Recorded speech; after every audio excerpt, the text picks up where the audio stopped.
Voici la nouvelle leçon de la conjugaison, les temps composés, leur formation et leur valeur. Les phrases de « je découvre », la première phrase, « quand nous avons fini notre travail, nous regardons la télévision ».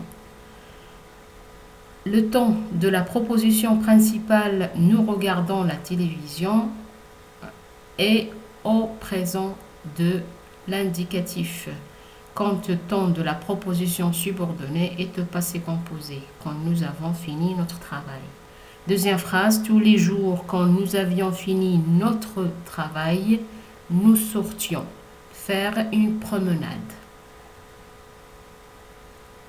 Le temps de la proposition principale, nous sortions faire une promenade, est à l'imparfait. Le temps de la proposition subordonnée, quand nous avions fini notre travail, est au plus qu'au parfait.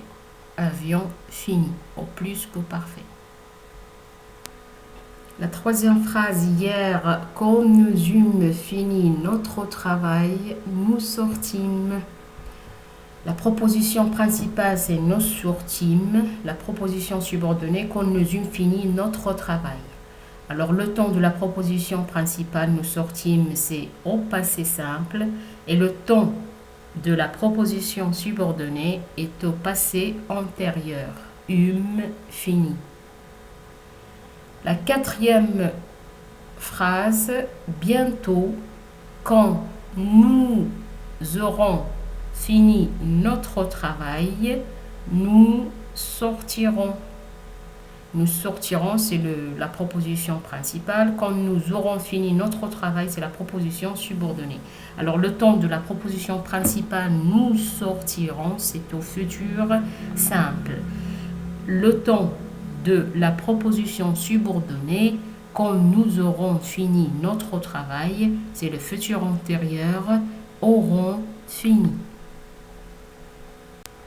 Je retiens, les temps composés de l'indicatif sont au nombre de 4.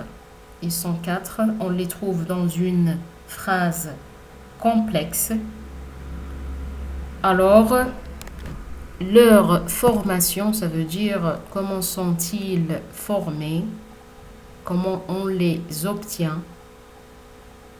Le premier temps composé, c'est le passé composé. Donc, comment est formé ce passé composé? Il est formé toujours de l'auxiliaire avoir ou être au présent de l'indicatif, suivi du participe passé d'un verbe.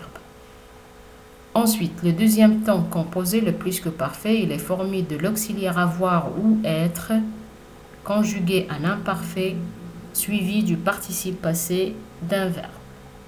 Troisième temps composé, le passé antérieur, il est formé de l'auxiliaire avoir ou être au passé simple, suivi du participe passé d'un verbe. Et le dernier temps composé, le futur antérieur, il est formé de l'auxiliaire avoir ou être au futur simple, plus le participe passé d'un verbe.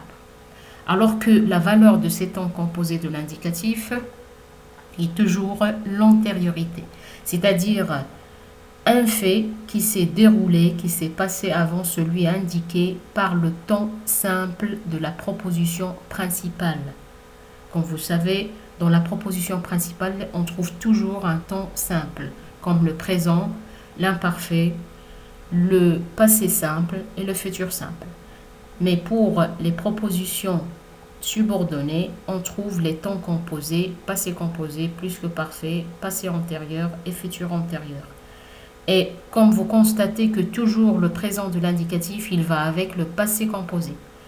L'imparfait, il va toujours avec le plus que parfait. Le passé simple, il va toujours avec le passé antérieur. Et le futur simple, il va toujours avec le futur antérieur. Vous avez l'exemple. Alors, l'exemple que vous avez dans la valeur de ces temps, nous avons dans la principale l'imparfait, grand D, et dans la proposition subordonnée, le plus que parfait, parce que l'imparfait qui est dans la proposition principale va toujours avec le plus que parfait qui est dans la proposition subordonnée.